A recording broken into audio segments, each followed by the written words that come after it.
Hello, welcome to GOTgoogoldtech. I'm Mark, and today I just want to review everything that we've talked about this last year as far as smartphone devices.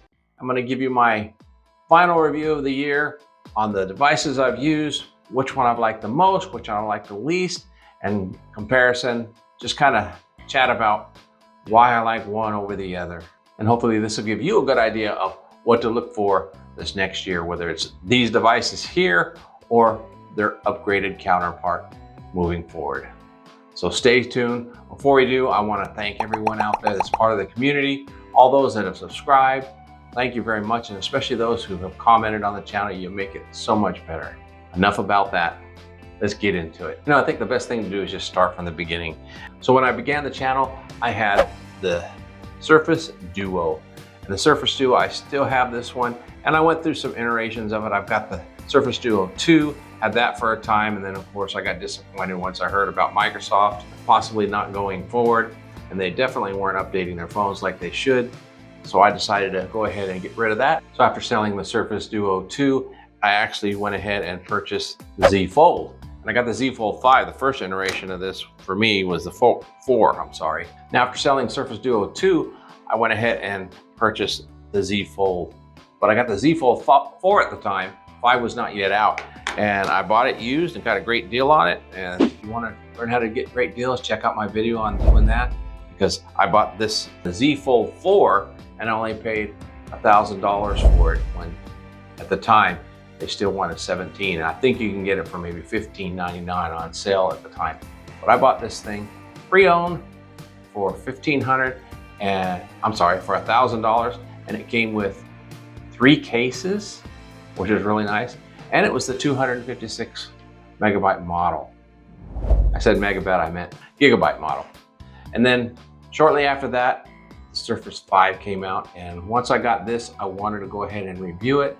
In order to afford to review it, I went ahead and traded in $1,000 Z Fold 4. And I've got $1,000 for it when I traded it in. So that was really nice. I turned around and I bought this thing for, what, $7.99? Plus they had like a $50 discount and whatnot. So I got a really good deal on this phone. I paid around $850, which is a really good bargain. And then once this came out and I started using it, I began to miss the Surface Duo. So I went ahead online and I bought the Surface Duo 1. I think I paid like $250 for it. And this is a 128 gigabyte Surface Duo 1. It was in mint condition. Bought it right off of eBay. Came with the case and everything. And I've been loving it ever since. Now I've already answered this question in other videos, but why, when I had the Z Fold 5 or the 4, why did I miss the Surface Duo? Well, for me, mainly, wrap it up, it's just the form factor. I really like having the 2 screens. Multitasking is really nice. You can pull up 2 apps and do 2 different things on 2 screens. You can close one screen and not lose the other screen. I mean, it's just, everything flowed really smooth. And believe it or not, it's a clearer screen on the Surface Duo because it is actual real glass versus the simulated glass you get on the Z Folds. You know, the folding glass has to be something similar and it's not as clear. And I just really enjoy the form factor. So for instance, if you want to watch a video and you put this in TV mode versus this one in TV mode, I mean, there's just no comparison. You get much bigger screen here than you do here. So that's just one of the reasons. Other than that, just the sheer classiness and the thinness of the device, it's just amazing. You can see how much thinner it is, even than the Z Fold 5. The Z Fold 5 is the thinner phone for the Z Folds, but it's still much thicker than the Surface Duo. Now, like what we said, I use the Surface Duo as a secondary device, pretty much like a tablet when I'm on the go. It's just real enjoyable to open it up, read a book, or just browse the web and do a simple task on this phone versus the Z Fold. And believe it or not, it's quite a bit lighter. Now, when I say you use this as a secondary device, when I was out and about, I would just tether it to this phone to get internet. I didn't have a second service or a second SIM to put in this thing, so it was really nice to use it tethered. And it worked really, really well. And look at this thing. When you put them down, one of these simple things, nothing doesn't flop. This is just, now if you had the Surface Duo 2, yeah, it would rock. The Surface Duo one, it's just so clean. Anyway, enough about that. So I went from the Surface Duo, of course, to the Z Fold, and then back to the Surface Duo.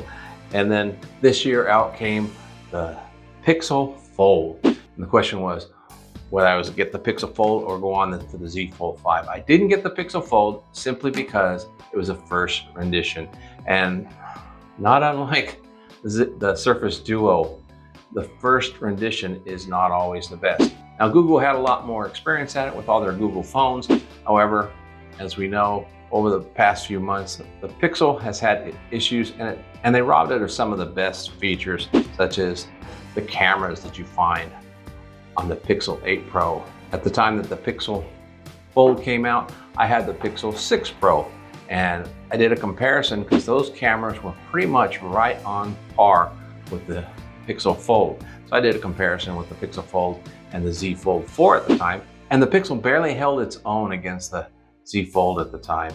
Then when the Z Fold 5 came out, of course, the cameras are much better than the Pixel Fold. So that's why I decided to go ahead and go with the Z Fold 5, because it was a proven foldable, and we knew that it was going to be upgraded. And of course, Snapdragon is a little bit faster chip. And as we do know, the Pixel Fold had heating issues in the beginning. It may have worked out a lot of that, but still, it's not something I wanted to deal with. So I went with the Z Fold 5. Now, shortly after the Z Fold 5 came out, of course, you got your iPhones that were announced. And the iPhones are really nice with the iPhone 15. There's a lot of new features, especially with the cameras that came out. They really hyped that up. But you know what? I used to be an iPhone user and I went away from that because if you look around, a lot of tech reviewers prefer Android simply because you have a lot more customization features that you can do things on your own with, whereas the iPhones strap you down a little bit.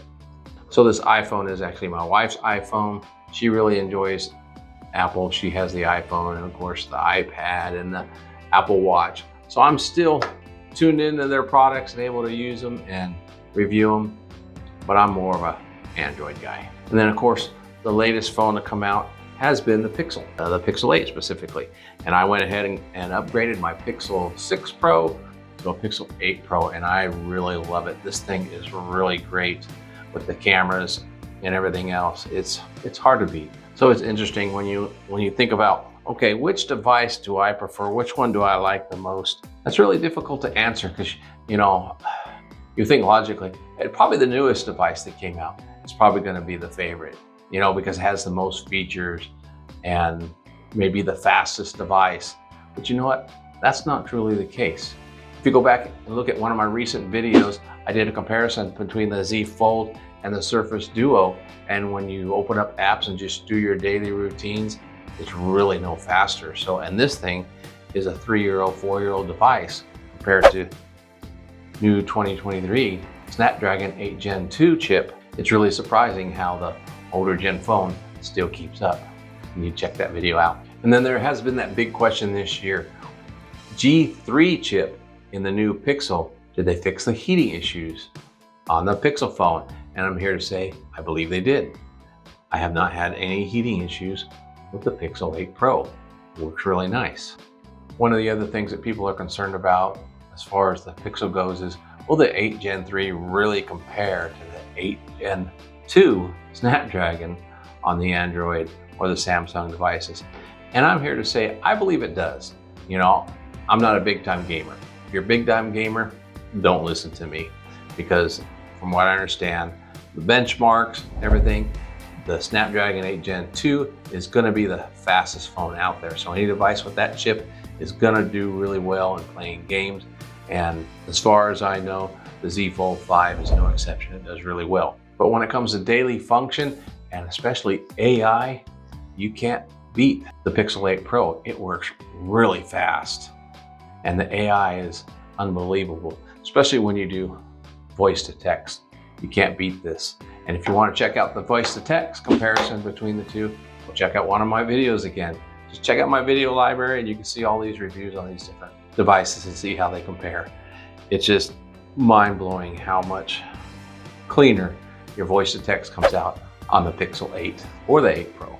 Now you can get much closer to the accuracy of the Pixel on the Android devices if you go ahead and use Google Text-to-Speech, and I have another video that shows you how to do that. So if you switch to Google Text-to-Speech on any of these other devices, they will do quite a bit better, but still not as good as the Pixel 8 Pro or the Pixel 8. So it was not by chance that I picked up the Pixel 8 lastly, but you know what? This happens to be my favorite phone of the year. I find myself going it when I want to take pictures, take photos, take it out, and when I open up apps, it's really snappy. I can transfer things to my server with this thing really well. It has a glass screen, of course, like the Surface Duo, so it's one of the clearest screens out of all the devices that I own. And then, of course, that nits on this thing outside, this thing really brightens up, having the highest nits of all the phones that I do have. I don't have any problems, any issues with it outdoors. Just recently over the holiday, I went out with my grandkids, my daughter and her husband, and we went eagle hunting. Well, sighting. You don't shoot eagles. And did really good. I took my DSLR with us, and that thing's got a really long zoom, so it was really nice. Didn't have to get too close to the birds. But you know what? I got close enough with the Pixel Pro. I caught some beautiful shots with the birds. I use this phone, and this is with no editing. I'll put it on the screen. It's just incredible. Even got it in flight, zoomed in and slowly panned in on them. If you look at the photo here on the screen, this is how far I was away from the eagle. It's on the post. This is in Tulare Lake out in California. It's a really nice preserve. They put up these poles for these beautiful birds. Now this is actually a 16 times digital zoom. You know, the phone will go 5 times, then you can go a little further with digital, and this is a digital zoom. So for me right now, the Pixel 8 is my favorite device.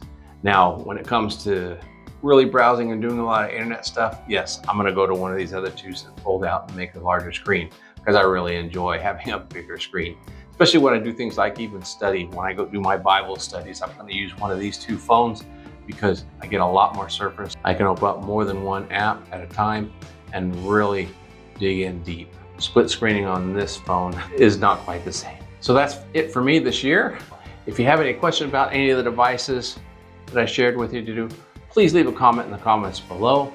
If you've never used any of these products, you've got to try them. Thank you for having with me. Have a wonderful new year, and God bless.